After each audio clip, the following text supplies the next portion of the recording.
Just now, your chairman gave me a warning. It's a very short one. Because he knew when I started, it's very difficult to stop.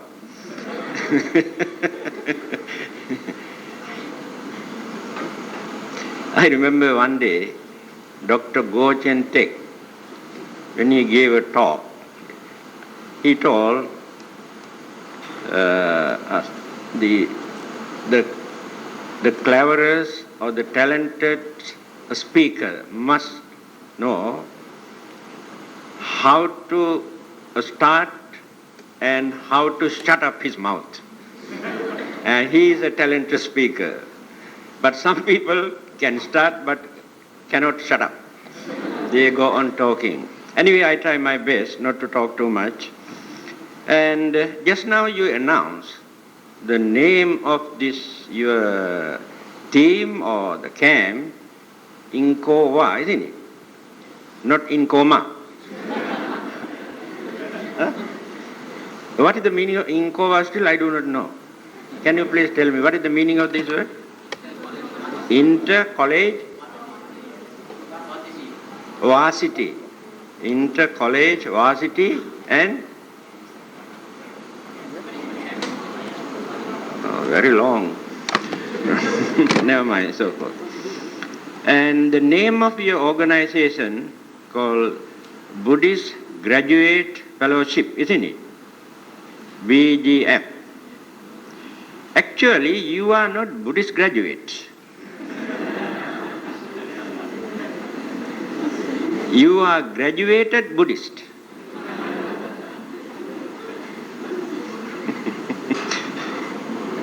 Never mind. I really appreciate your effort, your understanding, and all the participants who have come from many parts of the country by knowing the real situation of Buddhism in this country. It seems that they feel, if not they have pain, having seen what others talk about this religion and how others ridicule this religion and how others convert Buddhists into other religions. So, you have realized it is your bounden duty to maintain this religion. If it is difficult to promote, at least to maintain, because you have maintained this religion here in this part of the world for the last 2,000 years. And this religion has contributed to civilize humankind, to educate them, and to open their mind to think unbiasedly. That is what Buddhism has done.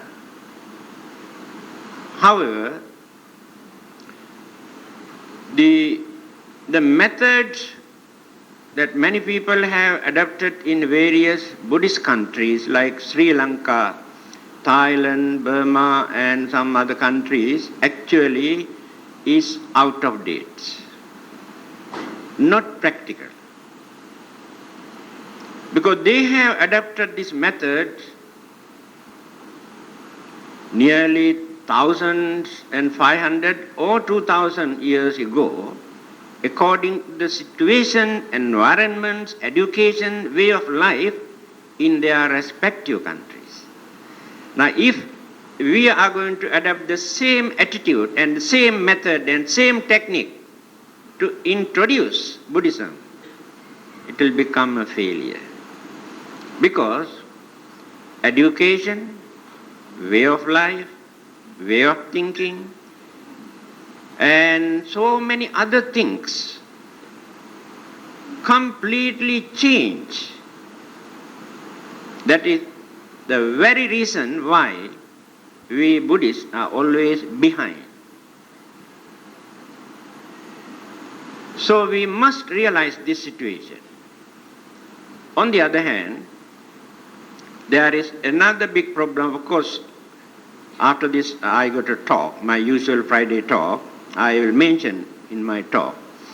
So, since our chairman advised me not to talk too much, with these few words, I express my sincere thanks and gratitude also for taking so much of trouble to organize this kind of religious program and all the participants. I hope that you will be benefited and you try your best to grasp something, to enrich your knowledge, create confidence. Whatever you talk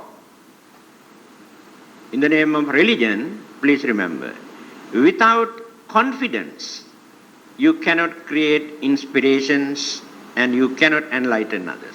Because as a theory, when you talk, the listeners cannot catch the idea. You have to talk according to your own conviction and understanding, not simply by giving quotation from any book. What you understood from the book or from this religion, how you feel. Otherwise, mere words cannot enlighten others. So you had to develop this confidence.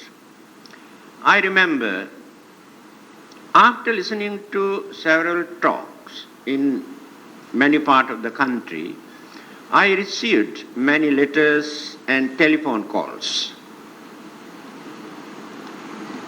They say, we attended and listened to your talk. It seems that you have spoken with confidence. That means I know what I talk. I know whether it is right or wrong. Now, when you talk about Buddhism, still the real feeling, the real understanding, realizations, not yet developed in your mind.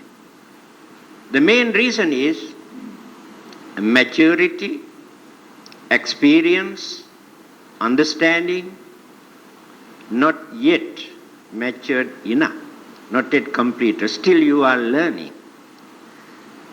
Therefore, certain things in certain areas where you can understand, then try to concentrate more and develop this confidence. After that, you can impart this knowledge to others without facing much difficulties. So with these few words, and I declare open these religious camps. Thank you.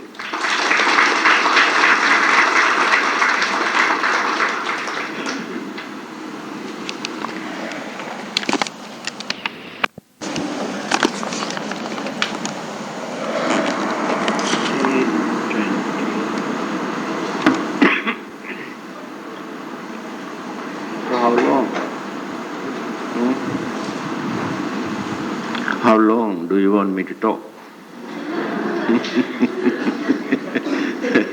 You are scared of me, eh? 1 hour, 15 minutes also. And after that, questions also. Good. So what is my subject? Speak up. Speaking up. Speaking up. That's what I'm going to do now. Speaking up. That means talk. Right. The Buddha has said, Nasukara ananda paresang dhammang desetung Ananda, his disciple. He said, Ananda, the most difficult thing in this world is to preach the Dhamma to others. We can preach, but others cannot understand. The problem is this. Different people have different way of thinking, different concept, belief, imagination. Again, their understanding capacity. Some are very intelligent, some have very low mentality, some can understand, some others cannot understand, and some are very proud. They are not ready to surrender their preconceived ideas. These are the problems. When 1,000 people attended and listened to a talk, now if you go and interview one by one, each and every person gives different interpretation. You cannot get the same interpretation regarding the subject matters. This is the nature of human mind. However, this is very important subject according to the theme of your camp. Tonight, I am not going to talk about the teachings of the Buddha. Otherwise, in the name of Buddhism, I have to talk about Four Noble Truths, Eight Noble Paths, karma and rebirth and cause and effect. This is called Buddhism. So I emphasize more on the Buddhist background, Buddhist way of life, and what is happening to Buddhism, especially in this country. Malaysia is a very rich country as far as superstitious beliefs are concerned. Very, very rich. Why? Malay superstitious, Chinese superstitious, Indian superstitious, and Western superstitious. So they learn from each other. It has become a very strong force. I have visited many parts of the world. And here I noticed many people still maintain more superstitious belief than in any other country because of this. Whether they are educated or not. Lot of superstitious belief, imagination. It is not so easy to wipe out, penetrate it very deeply. You must have a knowledge just like Bertrand Russell's and Albert Einstein's. Otherwise, not so easy for you to get rid of this thing. Now, why did you come here? What is the purpose? What do you want to learn? And what are you going to do after learning something? Are you going to become full-time Buddhist missionaries?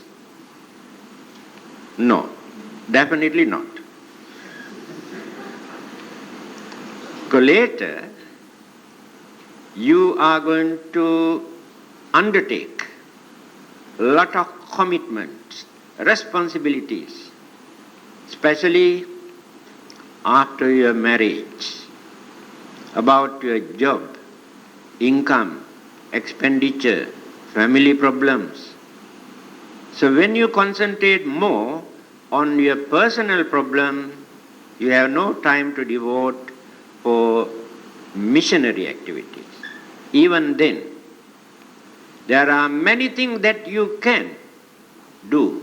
You can contribute to promote, to maintain the good image of this religion. So it is not necessary for you to sacrifice everything in order to become Buddhist missionaries. Do you know, every Muslim is a Muslim missionary. They have no priest. Every Muslim tried to enlighten others to tell people that this religion is very good. We cannot say that religion is bad. There are many things for us to learn from that religion also. This is the nature of Buddhism. Christians use full effort in this part of the world, but you do not know the secrets. Why do they use full effort to introduce their religion in this part of the world? Because they have lost the ground in the Western countries. Recently, they have announced, we have no hope, we have lost everything in the West. Now we have to concentrate on the East. That is why they are using all sort of methods to introduce that religion. We are not against Christianity. We are working with good Christians, respectable Christians. We are very good friends. We have no jealousy towards them. We don't want to hinder their progress.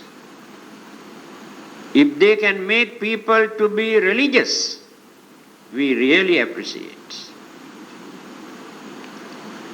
Even then, certain method and techniques and monkey tricks that they use in the name of religion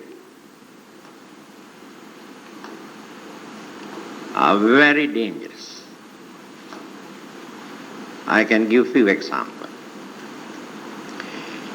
You might have read in the newspaper, in Indonesia, American missionary groups try to introduce their religion by inviting young boys and girls and providing free sex. When they were caught by the government and immediately banned this particular religious cult. About a month ago, there was another news item in Red China, because they have closed the gate for religion for more than 45 years. Now, again they have opened. And the same method they started in Red China, free sex. Again, the Chinese government also has taken action against them and stopped this. They have gone to such extent to introduce their religious label. It is not that religion that they want to introduce, only their religious label. This is the thing that we cannot agree. In the West, with due respect to our Christian friends, I had to announce, so many churches are available for sale because nobody wants to go and pray. Anyone can buy a church.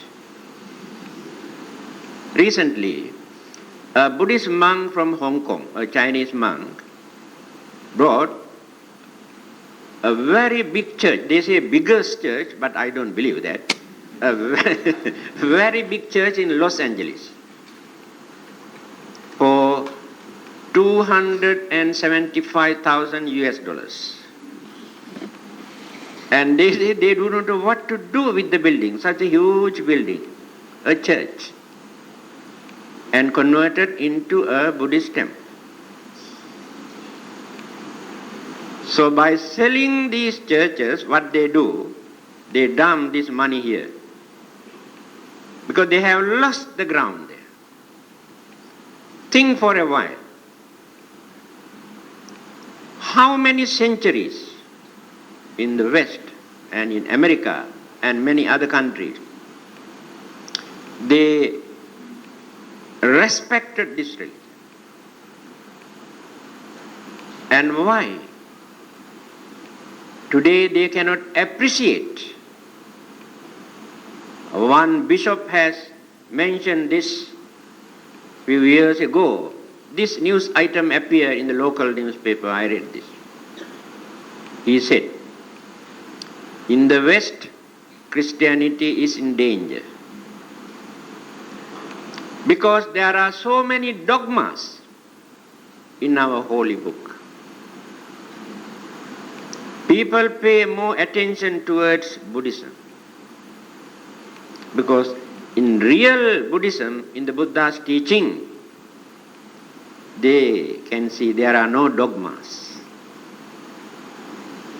This warning was given by a Christian bishop. According to their scientific education, when they use their free mind without depending on their holy book, they cannot agree. They cannot accept. Today, they are proud to say that they are free thinkers because of this situation. That is why they used all sorts of tricks. Let us take another monkey tricks. Faith healing is a real trick. You do not know what is the technique there.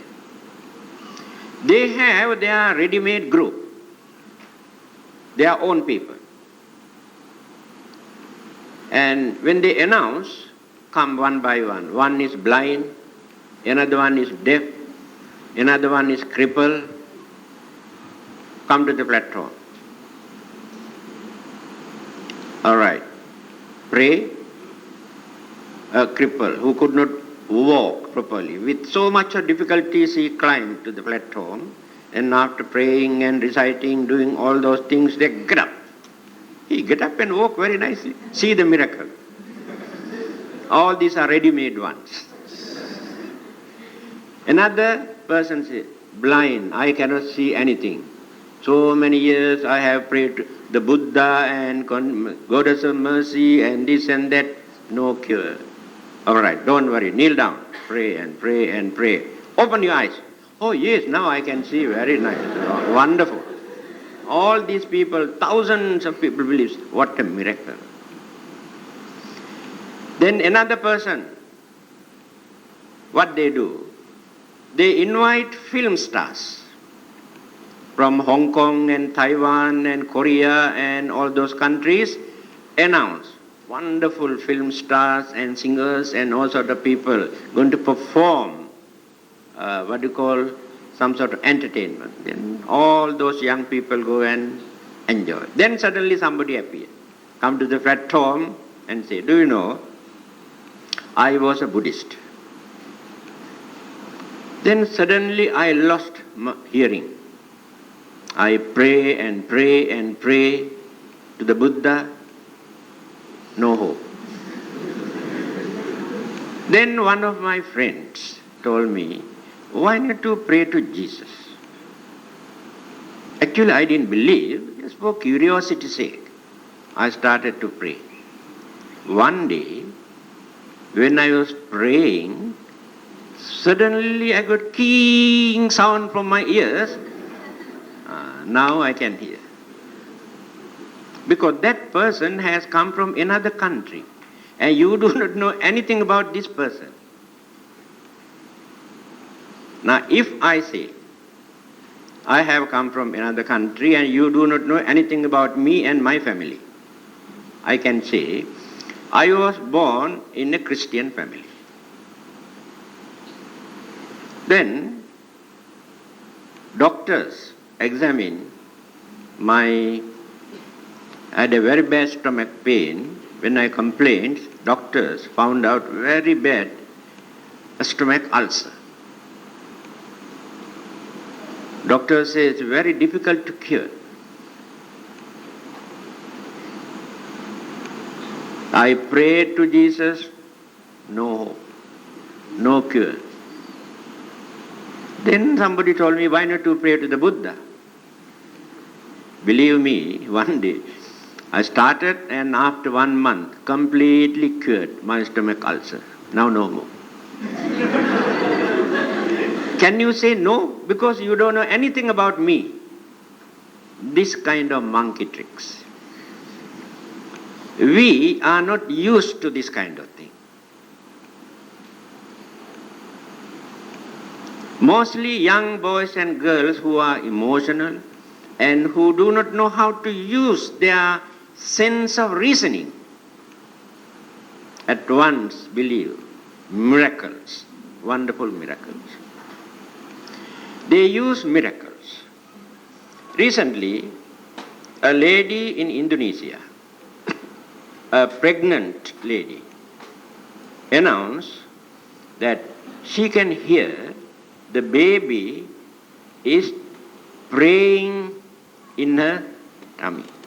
She can hear the sound. Then people thought a new prophet going to appear very soon. Then people come and listen, you can hear a small baby is reciting prayers inside the tummy. Then thousands of people started to visit. Then offerings and red packets and so many things.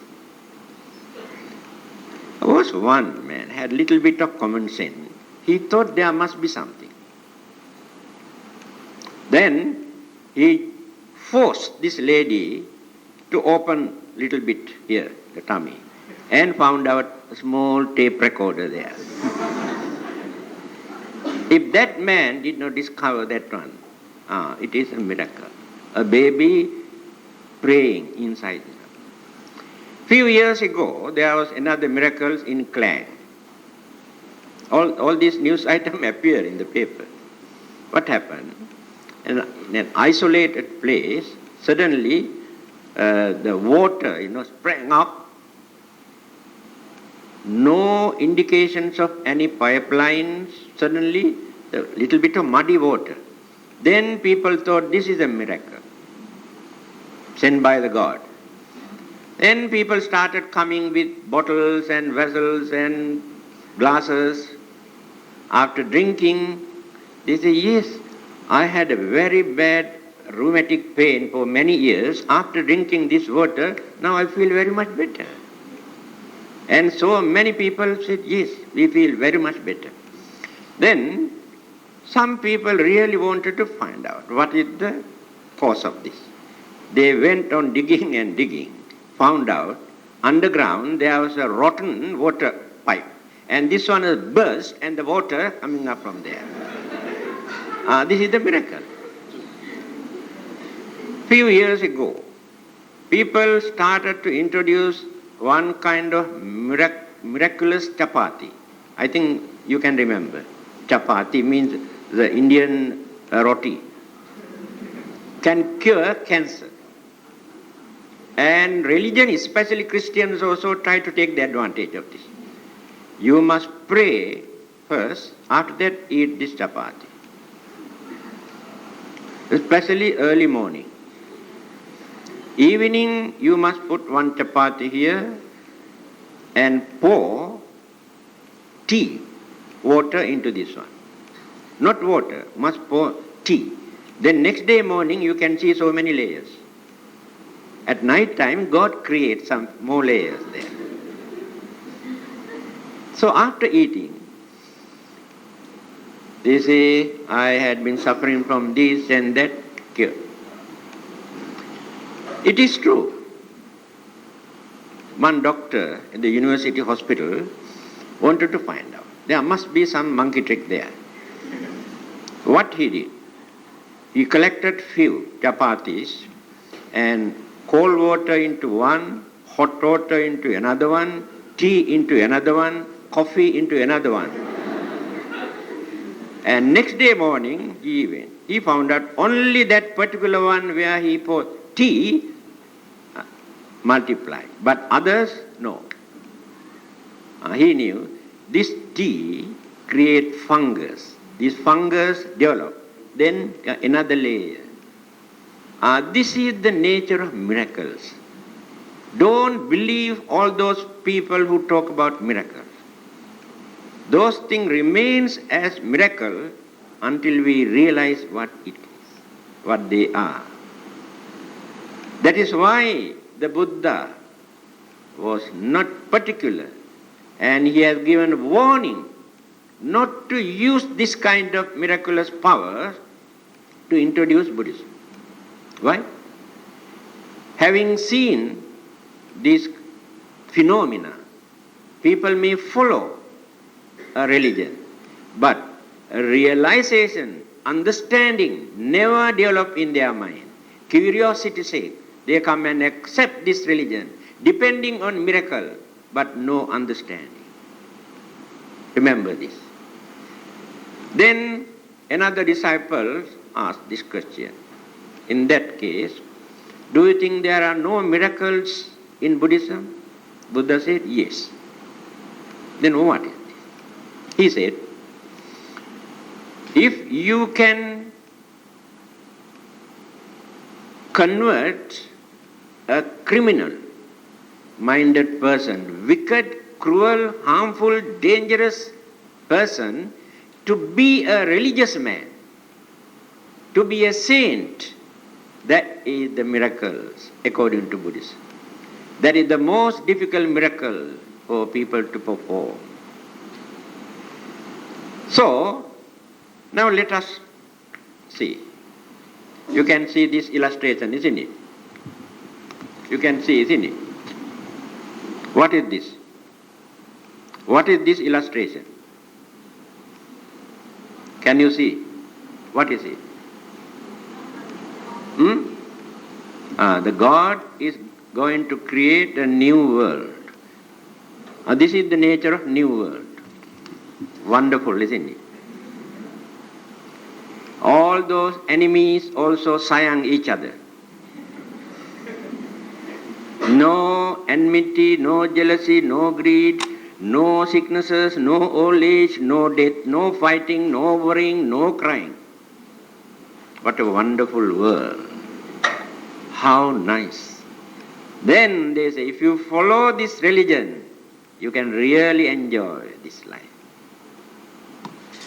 See this illustration. Especially young boys and girls, because their way of thinking is very, very raw, not matured enough. They knew what people really like to have. What they want is not to have sicknesses, not to become old, and not to die, not to have worries. And here they promise, if you follow this religion, you can have a wonderful life. But we never use our common sense, whether it is possible or not. Then what happened to the world that he created? He says he cannot satisfy. One day I was discussing with a Catholic priest. Sometimes very frankly we discuss certain things. Then I asked, actually, why did God created this world to remain in a chaotic condition? Then he told me very frankly, I think he has created this without planning properly. Now he has learned a very good lesson. Now he knows how to plan.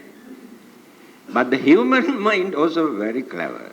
Whatever God planned, man knows how to pollute and blame the devil. Poor devil get the blame. Now let us take that apple.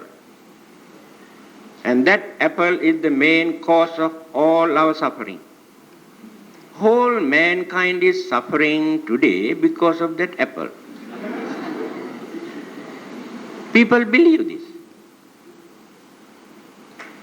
By knowing that man can misuse this, why did he create? Again, he was influenced by the devil, right? Then who created this devil, knowing he can disturb the whole world?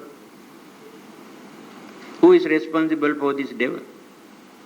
When devil influenced man to eat this, why he could not stop it? When man started to eat, why he could not stop it? Today we are suffering because of that. This will continue. This is a contagious disease. This is a trick to tell others you are sinners. Unless you come and accept this religion or baptized, you have no salvation. Only for that purpose, they have narrated this story to catch people, to drag them into their religion. People believe all these things. All right. They promise, take away all your sins after your death. How do we know? Is there anybody to come and complain after their death, the God did not remove my sins? By knowing this very well, you see, He will forgive all your sins if you believe. Right. In that case, if He can forgive and wash away all our sins, why not? What is the difficulty for Him to remove our sins when we were born at that time? Because we are sinners. He allowed us to commit evil. He allowed us to violate peace and happiness of innocent people because of that sin. And before our death, we say, yes, I believe in you, I pray. After that, He come and take away our sin. Do you believe all these things? What happened to your common sense? Which is the correct method? To take away the sins as soon as we were born, or to take away our sins after our death? Because if He can do that when we were born, we can understand. Yes. Then everybody accept this without any controversy. Anyone can say, after your death, I will take you to heaven. Nobody knows whether you go to heaven or hell. Now, is that the way to introduce a religion? What is the purpose of religion? That is why the Buddha never used heaven to create temptation in the man's mind to lead a religious life. If you practice Buddhism in order to go and enjoy your life in heaven, you miss the target. That is not the aim of a religion. If you keep away from evil things just because of health, development, understanding, kindness, compassion, honesty, great virtues, you have not developed in you. Because of fear, you keep away. Otherwise, you can do any dirty thing in this world. I remember Mr. Nehru, the former Prime Minister of India, has mentioned this very clearly in his book, Discovery of India. He said, there are 4 things we had to avoid if we really want to introduce a religion. Otherwise, people never realize the real meaning of religion. First thing, one should not try to introduce any religion by promising something hereafter, after our death. That is bribery and corruption. Because no understand. One should not create fear by talking about hellfire. It is threatening, frightening. Arrest the human mind, the freedom. One should not try to introduce any religion simply by showing a holy book. You see, it is recorded in our holy book. Anyone can write anything in their book and later introduce as a message came down from heaven. Why this message from heaven revealed to us secretly? If that message is for the whole mankind, is there any reason for God to reveal this message to one person and secretly and go and tell others also? Why can't he announce? There must be some sort of secret there. That is why he says. The Buddha has given this warning in Kalama Sutra. He said, don't accept everything depending on your holy book. People can write anything. Use your common sense. Don't think you are fools, you cannot understand anything. But you never give this chance to think unbiasedly. Always you depend on your holy book. Right. Those who try to introduce their religion, they bring their holy book also. And they say, this is a message from God, this is our holy book, and here this holy book says, like this, if you want to go to heaven, you must accept this. Then what are you going to do? Where is your holy book? The trouble is, you cannot find out which one is the holy book. 45 years teachings of the Buddha. Disciples have collected and divided into 3 sections, Sutra, Vinaya, Abhidhamma, and you do not know which is the suitable book for you to read to understand the Dhamma. This is the biggest problem. All right. Let us take a simple book, Dhammapada. You can regard this as Buddhist Bible. Very meaningful sayings of the Buddha, Dhammapada. They say, without accepting this religion, you cannot go to heaven. Then you bring your holy book, Dhammapada. But the trouble is you never read.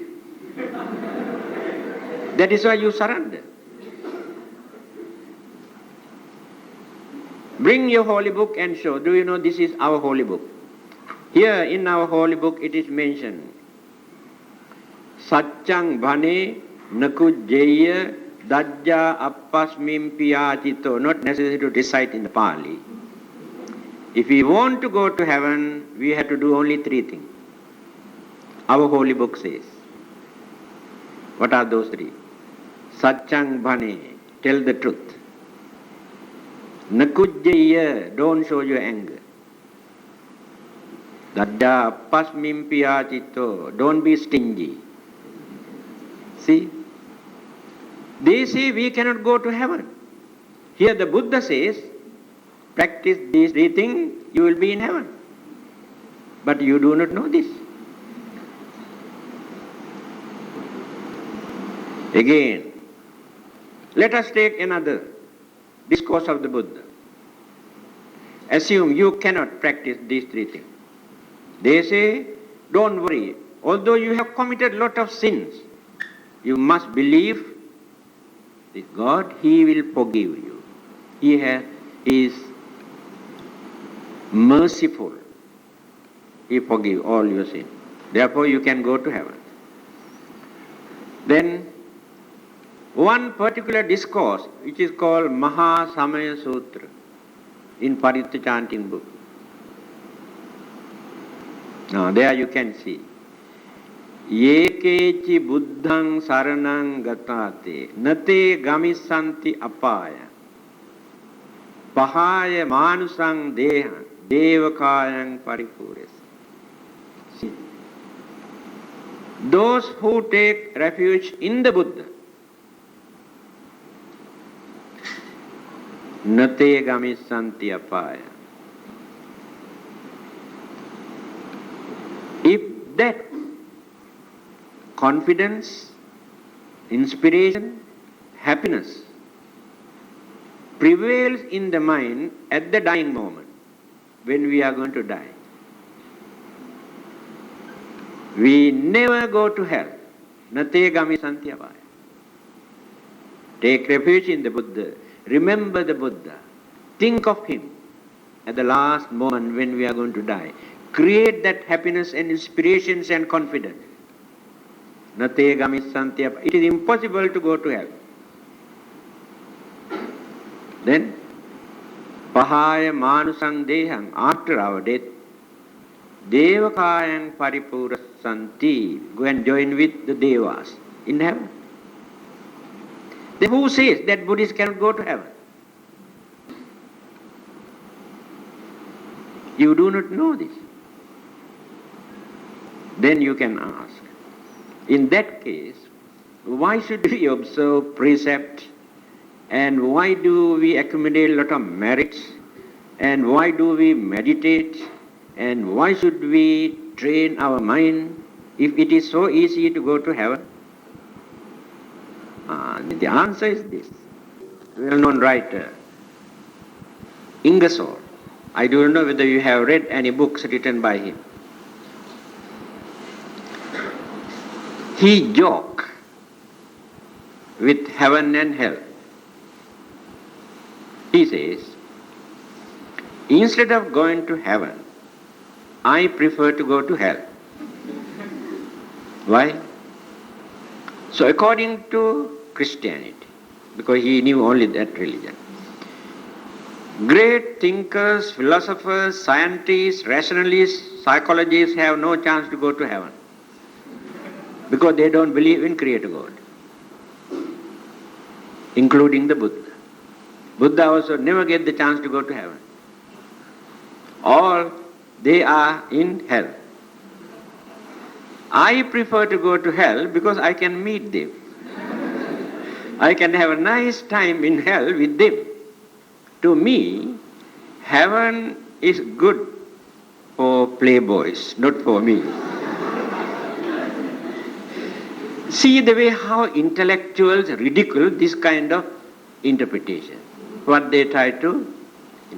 And we surrender everything. When people come and talk about heaven, we go mad. Oh, how nice. Because, see, how wonderful. See, we can enjoy our life. What is the nature of enjoyment? In the end of every enjoyment, we suffer. Can you single out anything in this world where we never experience unsatisfactoriness, disappointment, frustration, worries, conflict, clashes? In the end, whatever we take as pleasure, happiness, gain, later grumble, cry, criticize, accuse, curse. This is the nature of life, the world, pleasure. So-called heavenly bliss also subject to this universal law of impermanency. If existence takes place, whether life or plant life or elements or anything in this world. Let us take scientific analysis. What the Buddha has said, how scientists have proven.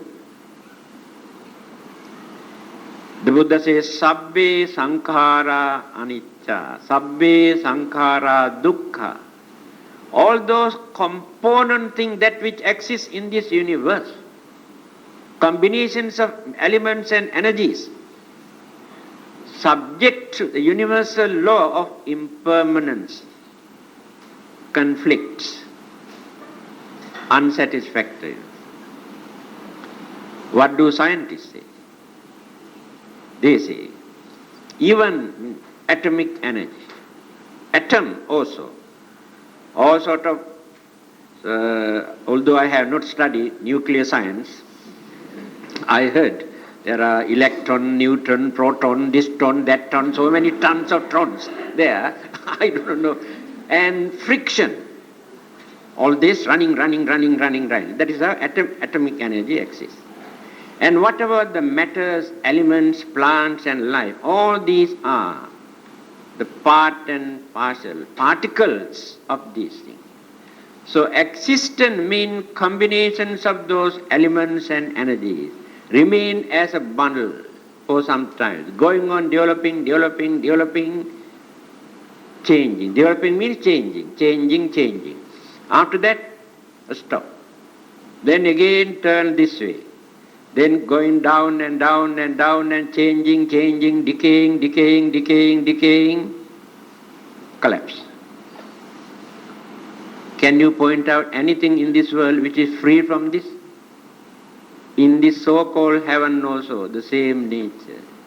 Only difference is duration, longer period. And the nature of pleasure, human world and heavenly world, difference. That is the only difference. Others could not understand this. So we want to have permanent, everlasting, unchangeable life. It is a dream. So they promise it is everlasting, never change. That is what we need. But remember, our need never support or agree with the facts or reality. Fact is one thing, our need is another thing. We cannot change the facts or reality according to our needs, according to our satisfaction with the life or pleasure or world. No different. All these are the combinations of elements and energies. Then how can we create? Anybody who can create anything to remain forever without changing? Impossible. See the way how Buddha has introduced. All these component things are subject to this universal law of impermanency. Therefore, don't create daydreams in your mind, thinking that you can spend everlasting life somewhere else. If life exists anywhere, that life is impermanent. If matters remain anywhere, that matter also impermanent. Energy remain, that energy also impermanent, going on changing. This is the nature of the universe. Albert Einstein's another well-known scientist. How he analyzed the whole universe. Then you can understand what the Buddha has said.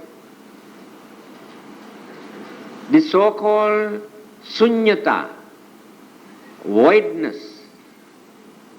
People say it is impossible. Now let us take. Albert Einstein says, when we analyze the whole world, every existing thing in this world, into elements and energies, going on analyzing one after the other, in the end, there's no world, no life, no universe. Remains only vibrations and waves. This is the scientific analysis. Can you understand this? The Buddha has given better explanations earlier. That's why he says,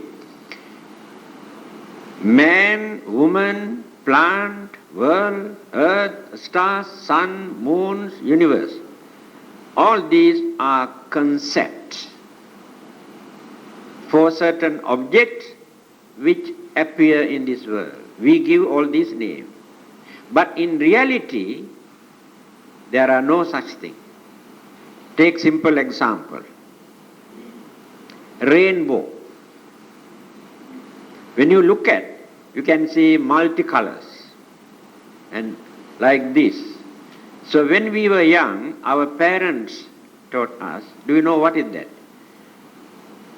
That is the thing that God created to take water from here. Because they experience, after this, the rain fall down. And that is their interpretation. A small child, when you look at this, when you see the way how God has created this, how He has designed, wonderful. But today, according to your scientific knowledge, you know how to analyze, to understand what it is, what that vision is. In reality, there is no such thing. Water and the reflections of the suns and light, all those things, cheat our eyes. So the whole world is like that. That is what the Buddha says. The whole world is Maya, illusion.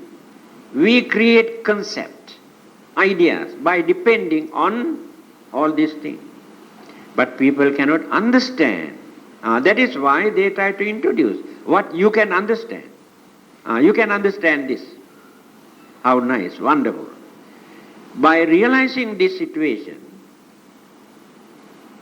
Mahayana Buddhism, by thinking very deeply, whether it is true or not, it is immaterial. They have introduced something similar to this, exactly like this. Sukhavati, pure land, where the certain Buddhas, Bodhisattvas, Amitabha and so many others stay there. And the mountains, golden mountain and what you call diamond hills, and the roads are all gold, and waterfall, birds are singing day and night, and lotus flowers so big, beautified and introduced in this way. Then the Buddhists also started thinking, how nice, wonderful, why not we also go there? And that is how they maintain this religion. Otherwise people cannot understand. Supposing here in this world, all these stones turn into diamond. Do you think there will be any value in diamond? Then you go and collecting the ordinary stone, very precious, valuable. Because all the others are diamond, no value. This is the way how we value things. We never use our common sense. Create this kind of images. Face facts. And the nature of the Buddha's teaching is, or the words that we use, is called dharma. Is no religion. The Buddha did not introduce any religion. He introduced the Dhamma. What is Dhamma? Dhamma is not created by the Buddha. No one can create Dhamma. Dharma exists. That's what the Buddha says. Dhamma exists forever, whether the Buddhas appeared or not. Through their enlightenment, they realize the nature of the Dhamma and tell us. That is called Buddhism. No one can create, no one can destroy the Dhamma. What is the meaning of this word Dhamma? The method that which support us not to get into trouble, not to fall down, get into hell or animal kingdom or ghost or spirit world. Dhamma support us. Meaning of this word. Then promote us to cultivate our way of life, our understanding, our knowledge, our wisdom. This is called Dharma. It is not a divine message. There is no divine message there. It is natural. By taking this word, again Mahayana Buddhism introduced something else. When people come and accuse, your Buddha is dead and gone. He is no more here in this world. So why do you want to worship him? How can he save you? How can he bless you? But our religion is not, our God exists. Your Buddha is no more here. Then what is your answer? To understand this, you had to learn the basic teachings of the Buddha, otherwise you cannot answer. But by knowing this, again Mahayana Buddhism introduced 3 kinds of Buddha bodies. You understand? Dharmakaya, Sambhogakaya, Nirmanakaya. 3 bodies of the Buddha. One body is for eating, sleeping, walking, talking, a normal body just like ours. He also eat, he also sleep, he also go to toilet. This is one body. And another body he used for preaching, teaching, blessing, reveal the truth. As an active man, according to the mentality, way of thinking, temperament, he used one body for that. Then another body is called Dharma body, Dharmakaya. After his death, when the physical body is dissolved, disintegrated, first 2 bodies disappear, not visible. But the Dharma body remains. That means he exists. They interpreted this in such a way for people to develop confidence that the Buddha exists. Dharma body exists, although the visible body disappears. So what did they try to do actually? By taking this word from the Buddha, the Dhamma remains forever. No one can destroy the Dhamma. So they have transformed, they have molded a Dhamma body and introduced that this Dhamma body of the Buddha remain forever. And this belief supported for millions and billions of Buddhists to maintain their belief and confidence and hope. But one who can understand the real Dhamma, real teachings of the Buddha, any of those 3 bodies are not important. That is what the Buddha says. Kinte vakkali imina putikayena duggandena sarirena. One of his disciples is admiring his beauties. He said, what do you gain simply by watching this dirty, filthy, smelly, unpermanent body? What do you gain? Do you think you can gain enlightenment? You can become a holy man just because you come and watch my physical body? And we can see the real attitude of the Buddha. Then he says, Yo dhammang passati, so mang passati. One who sees my Dhamma can see the Buddha. The real Buddha is there. So here, in that case, that body is not important to us. The image that you can see in the shrine room, you think, oh, this is the Buddha. The Buddha is like this. He got long ears and something on the top here, and his nose is very nice color and very serene, very beautiful, charming, this is your Buddha. You satisfy your emotion and develop devotion. To you it is very important. It is very important. But that is not enough. That is not enough. Then the Buddha says, Yo Dhammang Passati, so one who sees my Dhamma can see the real Buddha. That means when you read the discourses, you can understand the Buddha's attitude, his nature, his wisdom, and the way how he had to face, how he could manage to overcome. And then you create the real Buddha in your mind.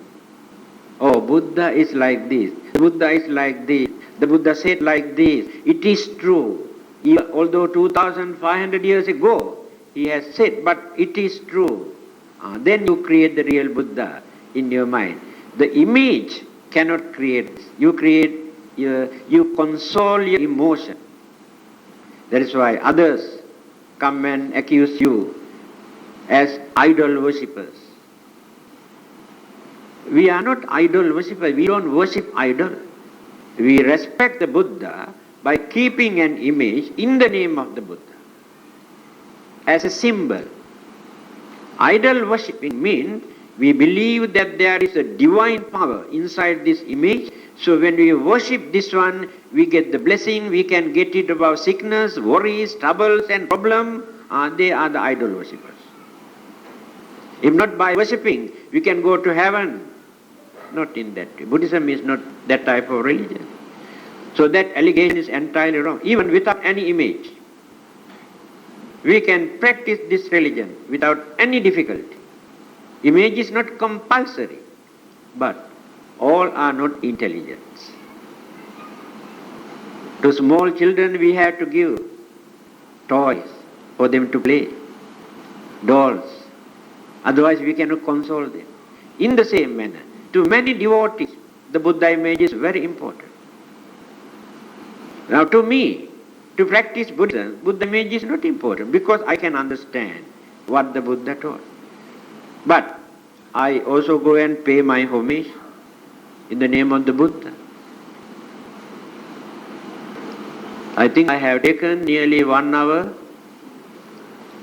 How many minutes? I can talk some more. Oh, yeah, you are very generous today. Right. There are so many allegations. First thing, that Buddhists are not active. You have to admit. I told you earlier, we cannot follow the same technique what we have adopted in those Buddhist countries nearly 2,000 years ago. We had to change the method. But when we are going to change, we have to consider only this much. Without violating our basic religious principles, we have to change all our method and system. Now you are accused, condemned by others. You collect donations, public donations, and burn papers and joysticks and oils. That is your Buddhism. It is true. Although you do not collect from the public, you waste so much money for this. You have to minimize, reduce. And whenever there is a religious function, how many thousands of dollars you waste just to show off. Look at others. Muslims, Christians, when they organize their religious function, they don't waste money for unnecessary things. Our behavior is just like small children. Take for instance our Vesak celebration, those days. 10 floats on Vesak day. Each float, 5,000, 10,000, 3,000, for a matter of 3 hours. After that, dismantle and burn. So by force I had to stop all the others, now stick only to one float. Others laugh at us. The way how we celebrate. Let us take Chinese funeral. How much money you waste for unnecessary things. Poor Buddhism get the blame because of Chinese. They say Buddhism is like this. And many people become Christian because of this. We don't want all this rubbish. We want a simple burial. But Buddhism has given full freedom to arrange everything according to our convenience, within our means, not to go to that extent, not to follow any traditions or customs blindly, not to show off. We had to minimize. But to do this, you must have very strong determination and courage. You have to revolutionize many things. As young people, you had to revolutionize, change that old method, but very reasonable way, without hurting others. Now, when you go home, because your father and mothers are not graduates, and when they hold joystick, you can throw away all your joystick rubbish. Not necessary to practice Buddhism. Don't behave like that. Those poor people cannot understand. They have not studied science and technology, philosophy and all those things. They depend on all those things. Allow them to satisfy with that. But you and your children, then start from there. The next generation, you have to show good example to others. Then slowly others will follow you. But don't try to justify. Oh, this is our tradition, we have to follow, what to do. Those. What about if you become Muslims or Christians tomorrow? You will throw away all these things. But as Buddhists, you have no that courage. Because Buddhism can tolerate. Too much of tolerance completely spoil Buddhism. That is why so many practices, belief, traditions in the name of this religion. Buddhism tolerate all these things. After all, it is Buddhism. Now here, Buddhism in Malaysia is a concoction of so many things. What is that? Chinese Buddhism, Sri Lankan Buddhism, Thai Buddhism, Burmese Buddhism, Japanese Buddhism, Tibetan Buddhism, and your own Buddhism also. Now you do not know which Buddhism is correct. Or one group try to say this is the oldest and hidden secret. The Buddha has hidden this somewhere before he died, and recently we discovered. Come and bluff you and you believe all these things. Many things the Buddha has ridiculed earlier. They try to introduce again as the secret doctrine of the Buddha. This is the way how they bluff you. And another group come and say, oh, this new Buddha is most powerful, most energetic Buddha. And your old Buddha, 2,500 years old, he is not active. Our Buddha is very energetic, very powerful. Who is this new Buddha? Japanese Buddha. Why? It is electronic Buddha. Very powerful. And you believe this. And another group come from another country, the mystic, hidden, miracle. They got 6 senses, 7 senses, 8 senses, they say. Try to bluff you. Throw away all this label. Take the teachings of the Buddha. Don't depend on Chinese Buddhism, Ceylon Buddhism, Thai Buddhism, Tibetan Buddhism, this or that. Throw away all these things. Try to understand what the Buddha has taught. Recently I got a letter from one of the universities, I don't want to mention, I think that person must be here today, asking me to explain the difference between Nichiren Japanese Buddhism and Theravada Buddhism. Can you imagine? Asking me to explain the difference between that Buddhism and this Buddhism. So I did not want to reply to create more confusion, so I kept quiet. Because their duty is not to justify or to ridicule and try to understand what the Buddha has said. Don't depend even Theravada also. These Vadas are not important. Mahayana, forget about all these. Buddha was not belong to any of these groups. Buddha is neither Theravada or Mahayana. The Buddha is Buddha. So our duty is to understand his teaching. If you cannot understand, then discuss. If you cannot agree, the Buddha has given this freedom. Hold on for the time being. Don't accept. If you cannot understand, hold on. Don't accept.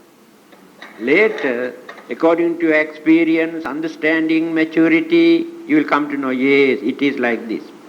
So in my case, when I was young, I had a lot of doubt when I was studying. So I did not believe many of those things. Even rebirth also I did not believe. I said, rubbish. How can we prove? It has taken so many years for me to understand, compare, and use my common sense and experience to know what it is. Therefore, we cannot understand many things at once.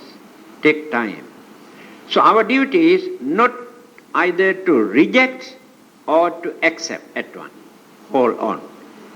Keep an eye on. Observe. Think. And later you will come to know whether it is true or not. That is the best advice given by the Buddha. I think this is enough for the day. Yes.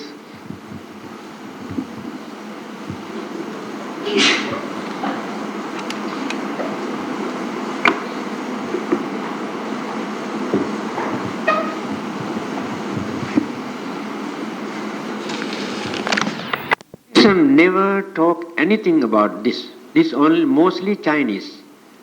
It is a Chinese belief. I have never seen this in any other countries. Only Chinese, because they have strong belief about this image. Because I have told you there is no history in Buddhism for us to show that there was a single Buddha image for nearly 500 years after the Buddha's passing away.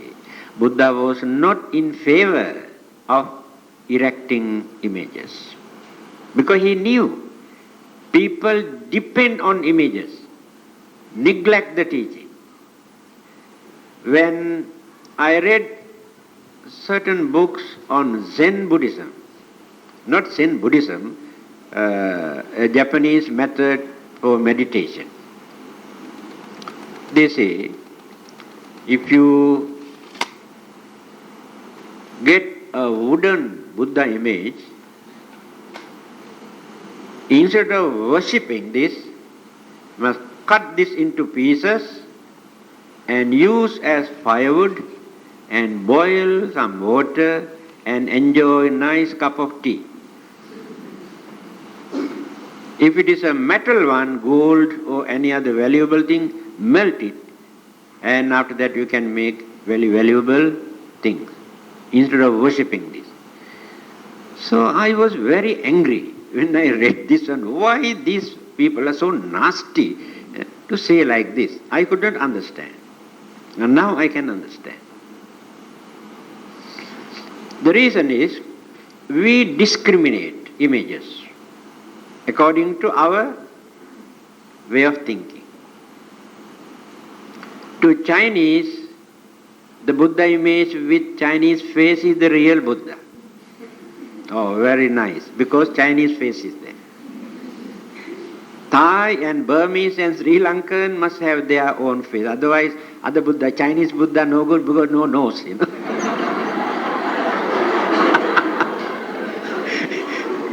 Then Indian Buddha, Tibetan Buddha, we discriminate the Buddha according to our way of thinking. Again, we admire the features and satisfy our emotion, never learn anything. We can take the Buddha image for our concentration, meditation. It is very important. Don't throw away the Buddha image. You can concentrate on thinking, what a great man. Mr. Nehru, when he was in jail for nearly 7 years under the British period, he had only small Buddha image. He was not a Buddhist. A small Buddha image. He said, when I was in the jail, only this Buddha image could console me. I forgot all my worries because of this image. I kept this Buddha image every evening. Sit down and think, concentrate. This great man still maintained cheerfulness, serenity, in spite of all sorts of problems and troubles and worries in this world. Why should I worry about all these small problems? Why not I follow him? That is how I develop my way of thinking. So we can cultivate a lot of virtues by considering the great virtues of the Buddha. That is the real way, method for us to use, to make use of the image. When we bow down and pay homage, the meaning, we reduce our pride, our stubbornness, and we become very humble. And at that time we feel we are paying homage to a great man who has contributed, sacrificed everything for the whole mankind, who is holy, perfect, enlightened. I pay respect to this man, and I hope one day I too can become like him, follow him. That is the inspiration you can create by worshipping the image. Now you can understand that we do not worship idol, but we take the image as an object to cultivate our virtues and the qualities and reduce certain weaknesses. So the blessing is not a real Buddhist practice, but Chinese are very particular about that. Better to maintain that there is no harm. Yes.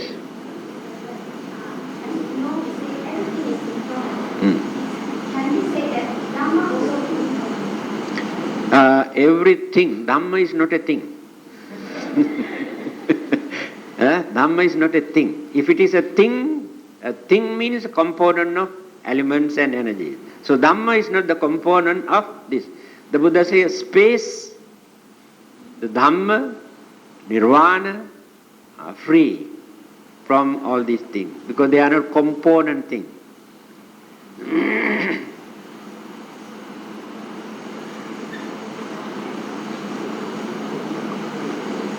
But we change the Dhamma.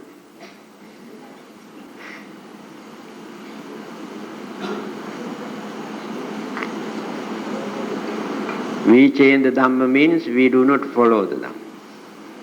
Yes, sir. Yes, any other question?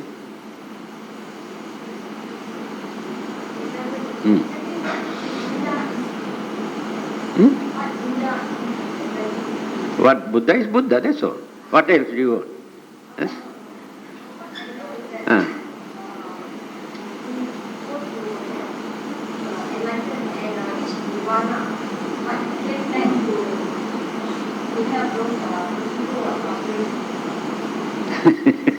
After attaining Nirvana, he came back. Is that the question? I think confused your way of thinking about this different interpretation. It is not that he has come down from Nirvana. He was in one of the Devaloka, heaven, Tusita heaven, during the previous birth. He was resting, relaxing. So when the time comes, he observes the situation here, whether people can understand the Dhamma or not, whether the time is suitable to come and preach, whether people appreciate or not. By considering all those things, then rebirth has taken place here on this earth as a human being. Because a Deva or God or Brahma cannot become a Buddha. Only a human being can. Human mind can develop up to that maximum level. Others cannot develop this. Remember this. That is why we are called Manushya. Manushya, Pali, Sanskrit. The definition is given. Manasa Ussannata. Mana means mind. One who can develop, one who can raise his or her. If I say his, not nice. No, I must say his or her. Usually when we talk, always say man, man, man. What about woman? So man is the person who creates all those things, therefore he is a man. So God also created man. You see, after that he has taken one crooked rib from here and created woman later. If woman is crooked, that means the crookedness of the man. You understand? So man is responsible for that also. So, one who can develop his mind is called Manushya.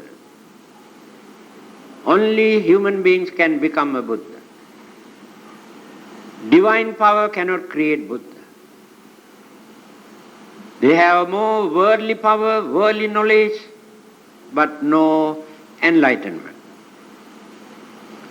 So he attained enlightenment by working so hard, not given by anybody. So after rendering a wonderful service for 45 years as a Buddha, then he taught, look at my physical body now. My body is just like a rotten bullock cart, a worn out bullock cart. That means my physical body also is subject to this universal law of impermanence. See the wonderful saying, face facts. Because physical body is not the Buddha. That is why the Buddha says, don't take physical body as the Buddha. So, he faced natural death. It is called disintegration, dissolution of the elements and energies of this bundle. That is called death.